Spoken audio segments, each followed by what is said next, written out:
City post में आपके साथ में मैं हूं नामिका। इस वक्त जो खबर है वो बिहार के खगड़िया से है, जहां पर आपसी रंजिश को लेकर के मत्स्यजीवी सहयोग समिति के मंत्री अशोक सहनी की अपहरण के बाद उनकी हत्या कर दी गई है।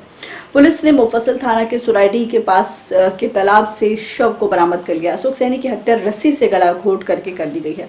सदर डीएसपी सुमित कुमार ने बताया कि अपहरण की सूचना के बाद पुलिस जो थी वो लगातार छापेमारी कर रही थी, लेकिन इसी बीच हत्या की सूचना मिली। इस मामले में फिलहाल 2 आरोपी गिरफ्तार कर लिए गए हैं।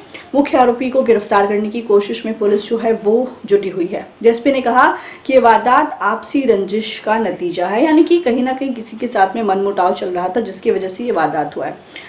आपको बताते चले कि कोठिया ढाला के पास से अशोक सहनी का अपहरण कर लिया गया था और इस वारदात के बाद अशोक सहनी की पत्नी ने मत्स्यजीवी सहयोग समिति के पूर्व मंत्री सिकंदर सहनी के बेटों पर इसका आरोप लगाया था। सिकंदर सहनी और अशोक सहनी के बीच मत्स्यजीवी सहयोग के चुनाव के बाद से ही रंजिश चल रही थी और अशोक सहनी और उनके ड्राइवर बबलू का किडनैपिंग किया गया पहले, और फिर जब वे दोनों बाइक से अपने जलकर गंगौर के वापस आ रहे थे उसी समय किडनैपिंग किया गया। हालांकि कुछ देर के बाद अपराधियों ने ड्राइवर बबलू को मारपीट करके छोड़ दिया था।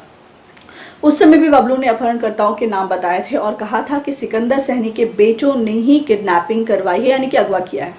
खगड़िया के नगर थाना के बलुआही चौक के पास स्थित है मत्स्यजीवी सहयोग समिति के प्रखंड मंत्री अशोक सहनी का घर। उनके घर पर जैसी ही हत्या की सूचना मिली, निश्चित रूप से परिवार में कोहराम मच गया। अशोक सहनी की पत्नी शिवानी देवी का कहना है कि उनके पति अशोक सहनी और सिकंदर सहनी के बीच मत्स्यजीवी सहयोग समिति के चुनाव के समय से ही वर्चस्व की लड़ाई चलती आ रही है। 2017 में हुए चुनाव में सिकंदर सहनी हार गए थे और उनके पति मंत्री पद का चुनाव जीत गए थे। उसके बाद से ही अशोक सहनी उसके पति के पीछे लगा हुआ था। वही अशोक सहनी की मां का कहना है कि जलकर को लेकर के हमेशा विवाद चलते रहता था। सिकंदर सहनी पर भी उसकी मां ने अपहरण का आरोप लगाया था। चूंकि पुलिस की विफलता है और अपराधियों का मनोबल इतना है कि आज एक युवक, बलुआही का एक युवक जो होनहार था, अपने समाज के प्रति जिम्मेवार था, वैसे युवक को आज पुलिस की लापरवाही के वजह से अपराधियों के हत्थे आज लाशें गिर गई। हम लोगों का मांग है कि अपराधियों को अविलंब गिरफ्तार किया जाए। जो भी अपराध कर्मी है उसे अविलंब गिरफ्तार किया जाए और उसको सजा मिले। और दूसरी तरफ मेरी मांग यह भी है कि जो पीड़ित परिवार हैं, छोटे छोटे बच्चे हैं, लोग को संवेदना के आधार पर सरकार अपना राहत प्रदान करे। परिवार है वहीं पर गड्ढे में डेड बॉडी को पाया गया है। कल इनके गायब होने की सूचना प्राप्त हुई थी। उस समय से जो भी हम लोग के पास हमारे इनपुट्स आ रहे थे, उसके हिसाब से 1 दर्जन से ज़्यादा स्थानों पर रेड लगातार कराया जा रहा था। परंतु आज दिन में शाम के समय में भी थोड़ी देर पहले डेड बॉडी प्राप्त हुआ है।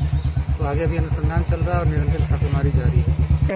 मर्डर को हादसा का रूप दिया गया है। नहीं, वो हत्या ही है, देख के भी स्पष्ट हो रहा हत्या है। गले पर निशान है और बाकी सब चीजें पोस्टमार्टम रिपोर्ट के बाद क्लियर हो जाएंगे।